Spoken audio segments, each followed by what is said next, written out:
দেখুন, আপনারা বলছেন খেলা হবে, খেলা তো হবেই রাজনৈতিকভাবে। আজকেও অনেক দুঃখের ঘটনা ঘটেছে, জেনে রাখুন। আপনারা বনগাঁর মানুষ, গাইঘাটার মানুষ, বাগদার মানুষ, বারাসাতের মানুষ, মধ্যমগ্রামের মানুষ, অশোকনগরের মানুষ, হাবড়ার মানুষ, রানাঘাটের মানুষ, কল্যাণীর মানুষ, হাওড়ার মানুষ, হুগলির মানুষ, নদিয়ার মানুষ, মুর্শিদাবাদের মানুষ, মালদার মানুষ, কুচবিহারের মানুষ সব জেনে রাখুন কি করেছে জানেন? আজকে ভোটের লাইনে 5 জনকে 4 জনকে গুলি করে মেরে দিয়েছে দিল্লির পুলিশ। দিল্লির পুলিশ 4 জনকে গুলি করে মেরে দিয়েছে, আর একজনকে সকালে মেরেছে। 5 জন আমার 5টা ভাইকে মেরে দিয়ে বলছে গ্রামবাসীরা নাকি বন্দুক কাটতে এসেছিল। লজ্জা করে না? গলায় দড়ি দিয়ে মরা উচিত বিজেপি তোমার। মানুষ খুনে রক্ত দিয়ে বড় কথা বলে।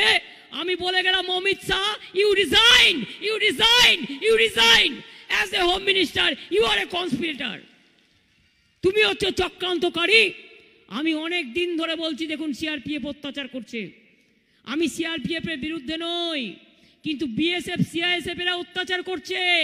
গ্রামে গ্রামে মেয়েদের ওপর অত্যাচার হচ্ছে, গ্রামে গ্রামে মেয়েদের ওপর অসম্মান হচ্ছে, গ্রামে গ্রামে ছেলে মেয়েদের ভয় দেখানো হচ্ছে যে বিজেপিকে ভোট দাও। ভোটের লাইনে গিয়ে গুলি চালিয়ে দিলি? এত বড় সাহসকে দিল?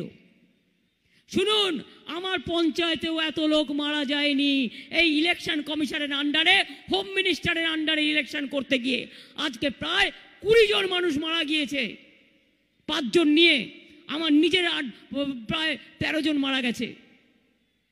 এদের ভোট দেবেন? যারা গুলি করে লোক মারে ভোট দেবেন? জানে হেরে গেছে, পুরো হেরে গেছে বিজেপি, পুরো হেরে গেছে। 3টে ইলেকশন হয়ে গেছে, আজকে 4 দফা।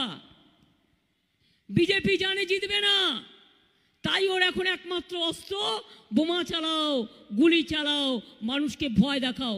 খবরদার ভয় পেয়ে ভোটটা দেবেন না, তা যেন না হয়।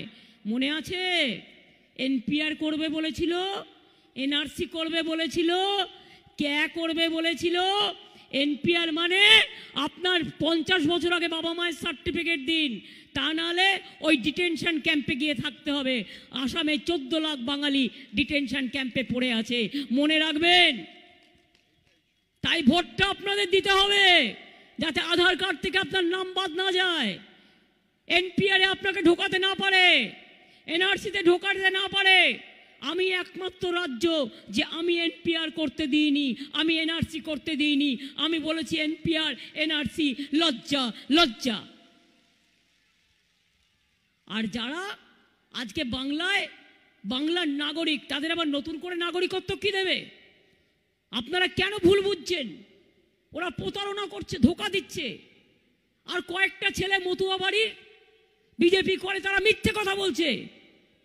আপনার ছেলেমেয়েরা স্কুলে পড়ে না? স্কুলে না পড়লে নাগরিক কি করে হয়? কলেজে না পড়লে নাগরিক কি করে হয়? ব্যাংকে টাকা রাখছেন, নাগরিক না হলে কি করে হয়? বাড়িতে ফোন আছে, নাগরিক না থাকলে কি করে হয়? জমি আছে, বাড়ি আছে, নাগরিক না থাকলে কি করে হয়? সব মিথ্যে কথা, সব ভাওতা, সব ভাওতা, সব ভাওতা, সব ভাওতা।